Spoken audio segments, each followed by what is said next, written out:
Assalamualaikum warahmatullahi wabarakatuh. Jumpa lagi dengan Bang Haji Andra menjelang fajar 8 Juli 2026, Rabu 23 Muharram 1448. Ini ada petunjuk surat Yunus, surat ke-10, juz 11, ayat 1, 2, dan 3. Ini saya akan bacakan artinya dan sedikit keterangan yang saya pahami. A'udzubillahi minasyaitonirrajim. Bismillahirrahmanirrahim. Rabbi sholli alaihi wasallam. Alif lam ra. Tilka ayatul kitabil hakim. Nah, ini kata-katanya kitab. Inilah ayat-ayat. Nah, ini dibilang Al-Quran, padahal nggak ada Al-Qurannya di ayat itu. Tilka ayatul kitab. Jadi ini tilka ayatul. Inilah ayat-ayat kitab yang mengandung hakim. Hakim ini di sininya hikmah. Harusnya inilah ayat-ayat kitab yang menjadi hakim. Hakim itu menentukan benar salah. Jadi ini terjemahannya nggak sesuai ya dengan bahasa aslinya. Patutkah menjadi keheranan bagi manusia bahwa diwahyukan kepada seorang laki-laki di antara mereka. Nah, jadi ini ada perintah kepada laki-laki. Ini kan nggak ada kata-kata nama. Berilah peringatan kepada manusia dan gembirakanlah orang-orang beriman bahwa mereka mempunyai kedudukan yang tinggi di sisi. Nah, ini ada kata Tuhan, kita lihat di sisi Rob ini.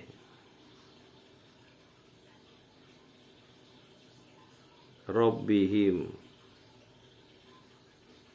sidqi inda robbihim. Indah, jadi indah itu sisi. Jadi kalau keindahan itu di sisi Rob, makanya orang kata ada nama indah itu sisi.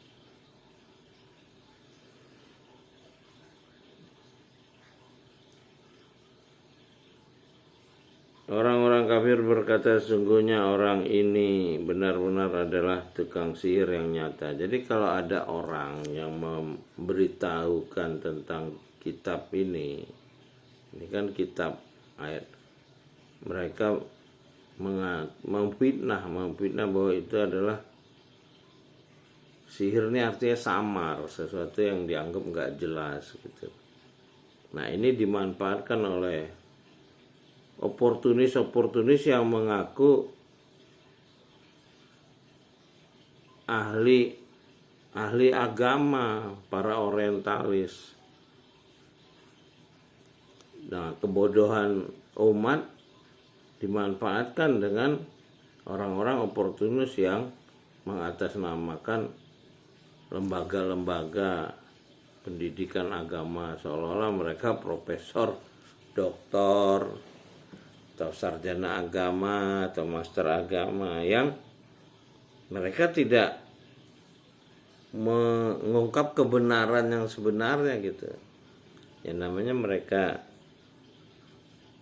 oportunis ya. Oportunis itu orang-orang yang,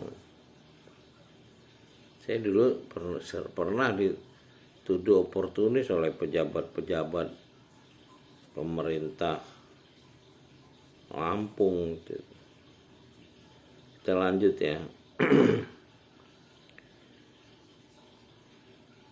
Inna robbakum. Nah, ini inna robbakum. Sungguhnya Rob kamu Dia yang menciptakan. Jadi Allah ini dia sebetulnya, menjelaskan Rob. Dia yang menciptakan langit dan bumi dalam 6 hari. Kemudian dia bersemayam di arsy. Arsy ini singgasana. Singgasana kalau bahasa saya itu arsitektur. Arsy, nah, singgasana, teknologi, struktur. Jadi sesuatu yang teknologi yang terstruktur, ya, alam semesta. Alam semesta ini terstruktur, matahari segala, untuk mengatur segala urusan. Jadi semuanya diatur karena terstruktur. Tiada seorang pun yang akan memberi syafaat kecuali sudah ada izinnya. Nah, jadi tidak ada yang memberi syafaat kecuali yang dikehendaki oleh Rob. Yang demikian itulah dia, Rob kamu. Nah, ini kan jelas. Allahu Rabbukum. Allah ini kan dia Robbu, Rob kamu. Ini terjemahan nih, ya kalau kita nggak nyambung jadi bingung nih, karena Robnya diterjemahin, Allahnya tidak.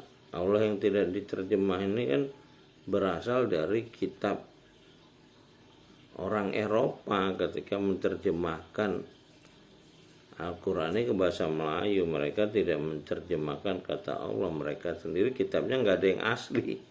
Kalau kita ini ada asli, bisa kita cek antara Allah dan Rob. Maka di sini ada kata sembah. Wa'budu. Fa'budu ini bukan sembah, mengabdi, kita hamba ya. Kalau sembah itu budaya orang yang memberikan sesuatu kepada orang, misalnya manusia sama manusia gitu. Tapi kalau kepada pencipta, kepemilikan kita ini Robbi kalazi olak. Kita berlindung pada auzubirobinas, kita berlindung pada Rob pemilik manusia.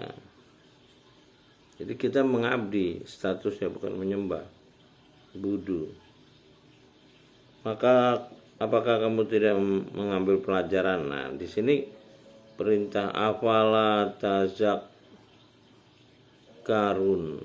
Nah, jadi tazakkarun itu zikir, pelajaran. Apakah kita tidak ikro, enggak zikir? Zikir yang pertama diterima Nabi itu 5 ayat di Gua Hira, itu ikro, belajar. Ikro bismi rabbikal ladzi khalaqal insan min alaq, ikro wa rabbukal akram alazi alamal bil kolam, yang mengajari dengan tulisan. Nah, tulisan ini ya harus kita baca, baru kita dapat alamal insan malam ya'lam, yang mengajari kita apa yang tidak tahu, baru kita bisa mendapat ilham, hikmah, sehingga kita punya teknologi hari ini, bisa buat pesawat, bisa buat komputer. Nah, itu dari Iqra sebetulnya. Nah, yang didakwahin Nabi penutup kita Muhammad SAW adalah 5 ayat di Gua Hira itu. Itulah yang didakwah, yang bikin masyarakat kota Mekah marah sampai ingin membunuh Nabi penutup Muhammad SAW, sehingga dia hijrah ke kota Madinah. Kota Madinah ini kota Yahudi. Jadi neneknya Nabi Muhammad itu dari istri buyutnya itu orang Madinah, dan ibunya pun orang Madinah. Jadi ya itu fakta ya, fakta. Jadi kita disuruh belajar, disuruh merenungkan. Ya, sampai jumpa lagi dengan Bang Haji Andra. Terima kasih sudah menonton. Mudah-mudahan kita bisa terus belajar sedikit demi sedikit sesuai perintah 5 ayat yang diterima Nabi penutup di Gua Hira. Sampai jumpa lagi. Alhamdulillahirabbil alamin.